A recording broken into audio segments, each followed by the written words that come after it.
YouTube पे मुझे अक्सर सुनते रहते हैं। वो अलग बात है कि वो यूट्यूब है और ये ओरिजिनल है। ओरिजिनल और यूट्यूब में बहुत फर्क रहता है।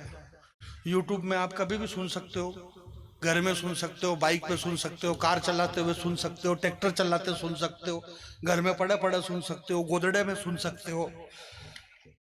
इन दोनों का दिमाग खराब हो गया, बोले गोदड़ा क्या होता होगा। एक गुजरातन है और एक महाराष्ट्रियन। अब देश को चला कौन रिया, एक गुजराती और एक महाराष्ट्र। कोई कितनी उछल कूद कर ले, मैंने क्या कहा कि भले कितनी उछल कूद कर लो, धनुष तो रामचंद्र जी तोड़ेंगे। तो अब ये बोले कोई कितनी कर ले, हिंदुस्तान तो नागपुर से ही चलेगा मेरे भाई, और वो चल रहा है।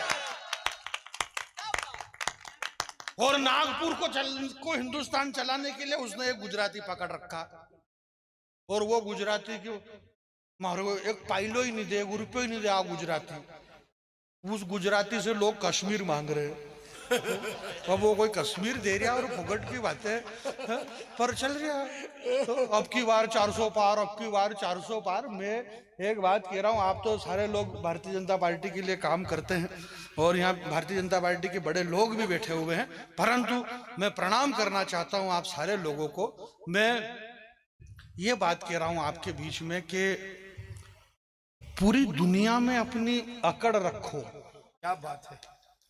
एक लाइन मेरे पास में है आज की रात के लिए, एक लाइन, जो पीछे तक लोग बैठे हुए हैं। मैं आपसे ये बात कह रहा हूं मेरे भाई कि नरेंद्र भैया, सिर्फ एक बात कहना चाहता हूं कि आप 2024 की कह रहे हो। राम भाई ने कहा कि अगर 22 को वो नहीं आएंगे तो 24 में भी नहीं आएंगे। 24 की छोड़ो और 2024 में 400 पार की भी छोड़ो, 24 की चिंता छोड़ो, 44 तक तुम्हारी सरकार आएगी।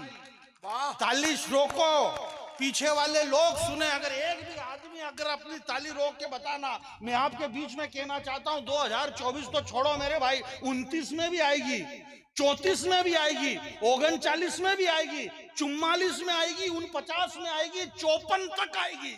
24 की चिंता छोड़ो, 54 तक आपकी सरकार आएगी।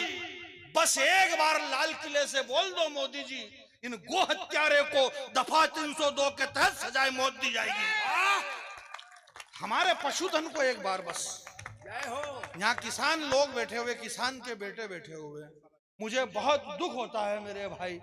इस हिंदुस्तान के वो फिल्म अभिनेता, पर्दे पे नाचने कूदने वाले, वो ऋतिक रोशन, टाइगर श्रॉफ, अक्षय कुमार, वो गुटके बेचने वाले अजय देवगन, वो हमारे भारत के स्टार नहीं है। इस देश के स्टार वो है मेरे भाई जो छोटे छोटे गांव के अंदर कैसा मैनेजमेंट करते हैं और किस तरह से भगवान श्री कृष्ण का दिया हुआ वो आशीर्वाद, इस गोधन को आप लोग बचा रहे हैं। यहाँ की जो गौशाला है, यहाँ की गौशाला में जो काम करने वाले उन ग्वाल बाल गोपालों को मैं प्रणाम करना चाहता हूँ। आप उस गोधन को बचा रहे हो। मैं हिंदुस्तान की राजनीति से भी बस यही कहना चाहता हूं कि जिस दिन इस हिंदुस्तान का गोधन पूरी तरह से नष्ट हो जाएगा, उस दिन हिंदुस्तान को कोई भी नहीं बचा पाएगा मेरे भाई। हमारी इस गाय माता को, तड़पती हुई गाय माता को बचाने की कोशिश कीजिए। आप लोग बहुत अच्छा काम कर रहे हैं और इस तरह से अच्छा काम आप लोग करते रहना। हमारे गुरु महाराज जी यहाँ पे विराजमान है, बहुत सारे लोग बैठे हुए हैं, दरबार यहाँ पर विराजमान है। अब दरबार की समस्या ये आ रही है कि 2 दरबार बैठे हुए हैं और हमारी मोनिका जी ने कहा कि दरबार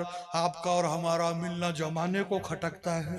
तो आप तो कह के अभी सुबह में चली जाओगी, पर अगर मान लो सुबह में काकी साहब को मालूम पड़ा तो इनकी तो हालत खराब है ना।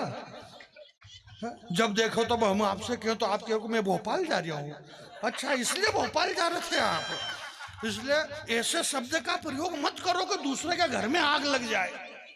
बेटे दरबारों उनका है, तो ये आप कवि सम्मेलन का आनंद है। इस आनंद की मूर्ति ले, अनुभूति ले रहे हैं। दुनिया में अपनी अकड़ रखो। पूरी दुनिया में अगर आपकी रीढ़ की हड्डी में अकड़ आ जाए तो अब हाथ रोकना। आपके पूरी जिन लोगों ने ये कहा, बोले ये राम मंदिर बनने से क्या रोजी रोटी मिल जाएगी, क्या राम मंदिर बनने से स्कूल बना देना था या हॉस्पिटल बना देना था, राम मंदिर से क्या रोटी मिलेगी? मैं उनसे कह रहा हूं कि जिसको रोटी की जरूरत है वो राम मंदिर के बाहर कटोरा लेके बैठो, रोटी मिलेगी उनको। ऐसा थोड़ी नहीं कि रोटी नहीं मिलेगी, रोटी बाकायदा मिलेगी मेरे भाई। परंतु मैं ये कह रहा हूं कि ये पूरी दुनिया में अपनी अकड़ रखो। बारीक पंक्ति देखना भाई साहब, जी। इतनी बारीक है कई बार लोगों को समझ में ही नहीं आती है, पर आपको समझ में आ जाएगी। पूरी दुनिया में, अपनी पूरी दुनिया में, जैसे हमारे दिनेश भाई ने कहा ना कि किसान आदमी को रोजड़ों से बचाने के लिए बागड़ लगाना पड़ता है। अब हमारी मोनिका जी और इनकी फिर यही समस्या कि ये रोजड़ा क्या होता होगा। आदमी के अंदर सस्पेंस रहता ना, सस्पेंस, जिज्ञासा कि यार रोजड़ा कैसा रहता होगा, रोजड़े के 2 पांव रहते हैं कि 4 पांव रहते हैं कि उसके सींग रहते हैं। अब इनकी दोनों की समस्या ये है कि दोनों ना तो रोजड़ा जाने ना गोदड़ा जाने। और एक बात ये बता दूं कि जो आदमी गोदड़ा जानता है वो रोजड़ा भी जानता है, क्योंकि रोजड़ों को जानने के लिए गोदड़ों में से बाहर निकलना पड़ता है। आप गोदड़ों से बाहर निकलो, रोजड़े दिख जाएंगे आपको। पर अब इनके अंदर जिज्ञासा है कि यार ये क्या होता होगा, तो ये होता है ना। तो ये कह रहे हैं कि पता है, मोनिका जी ने कहा कि मुझे पता है। तो मैं प्रणाम करता हूं आपको कि आप रोजड़े को तो जानते हो पर गोदड़े को फिर भी नहीं जानते। तो ऐसा कई बार होता ही है। तो पर कई बार ऐसा सस्पेंस होता है भैया। अभी बंबई के कवि सम्मेलन में लंदन से एक मैडम आई, ओम डिंगरा, ओम डिंगरा। हाँ तो हाँ तो मेरा तो उनसे काम नहीं पड़ा, इनका काम बहुत पड़ता, लंदन वालों से इनका बहुत ज्यादा काम पड़ता है। तो मेरा काम नहीं पड़ा, पर वो बैठी थी आगे। तो मैंने कहा तो बोले गोदड़ा, तो उनका दिमाग खराब हो गया। बोले व्हाट इज दिस गोदड़ा, व्हाट इज दिस गोदड़ा। मैंने कहा आप कहाँ रहते? बोले लंदन। मैंने कहा इसीलिए आपको गोदड़े के बारे में मालूम नहीं है, क्योंकि लंदन में लोग ऐसे ही घूमते रहते हैं, उनको गोदड़े से क्या लेना देना। समुद्र के किनारे आपने देखा होगा जो चैनल ये दिनेश देखता है कि नहीं देखता है। और फिर कह रहा कि मेरे को भगवान ने ऐसी सजा दी। अब तू चैनल ऐसे देखे तो ऐसी सजा दे रही तो कैसे दे, और ऐसी हालत में ऐसे चैनल देखे ये, तो अगर मान लो इसकी हालत ऐसी नहीं होती तो फिर कैसे देखता ये, आप ये कल्पना करो इसकी।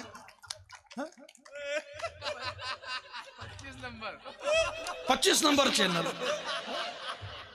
तो सामान्य सी बात है यार।